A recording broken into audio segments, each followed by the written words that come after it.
אני רוצה להדגים את החיתול של גחליליות, זה חיתול שנקרא חברת גלובאג, בארץ הוא נקרא גחליליות, הוא משווק על ידי אושו פושו.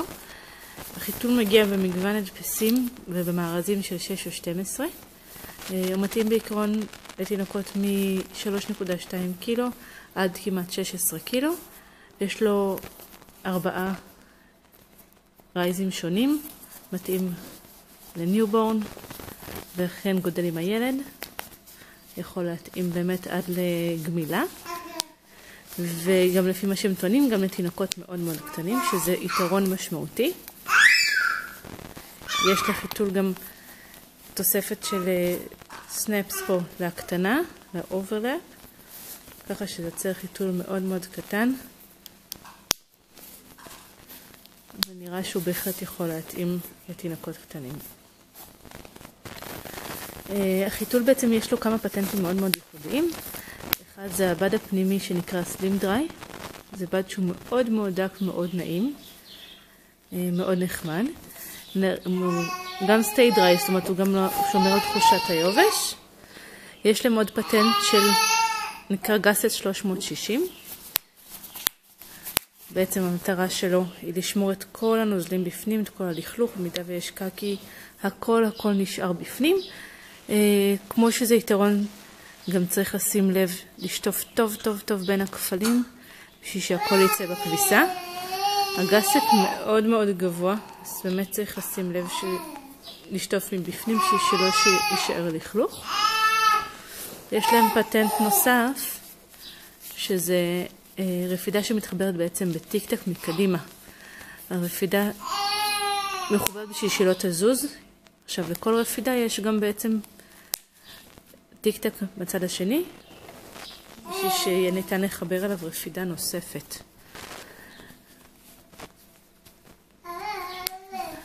עכשיו, ברגע שחיברתי את הרפידה הנוספת, אני יכולה גם לבחור, מכיוון שהרפידה הזאת היא רפידת במבוק שחיברתי, אני יכולה לבחור בין אם להשאיר אותה למעלה, שזה מאבד את האפקט של הגסט אמנם, לבין להכניס אותה פשוט פנימה. ובאותה מידה, כמו שבחרתי שעכשיו הבמבוק למעלה והמיקרופייבר למטה, אני יכולה גם להפוך ביניהם. פשוט אני הופכת את הטיק-טקים, מחברת את הבמבוק ראשון, וככה המיקרופייבר למעלה. הוא פשוט צופח נוזלים הרבה יותר מהר, הוא מעביר אותם אחורה לבמבוק של רפידה שהיא טבעית, וככה ניתן לשלוט מה נמצא למעלה, מה נמצא למטה, לפי העדפה. פטנט נוסף, כמו שאתם רואים, יש לו חיתול 2 כיסים, יש לו כיס תחתון וכיס עליון. היתרון הכי גדול זה שלא צריך בעצם להפריד את הרפידות מהחיתול, כי הן פשוט משתחררות ויוצאות לבד. אם משאירים את הרפידות מחוברות לטיק-טק, אז ככה חסכתם עוד כמה שניות בעצם בלחבר רפידה לחיתול. בין אם בחרתם להפריד, הרפידות פשוט יוצאות החוצה תוך כדי הכביסה, ואין צורך בעצם להתעסק בחיתול, פשוט משליכים אותו כמו שהוא לכביסה ושוכחים ממנו. ה-PUL שלו הוא מאוד מאוד עדין ומאוד נעים, בסך הכל חיתול מאוד צר, מאוד חביב, הוא נראה מעולה על הגוף. ללילה אצלנו יש צורך לתגבר את איתן פישי רציני. אנחנו שמנו את החיתול הזה במהלך היום עם 2 רפידות והחזיק יופי.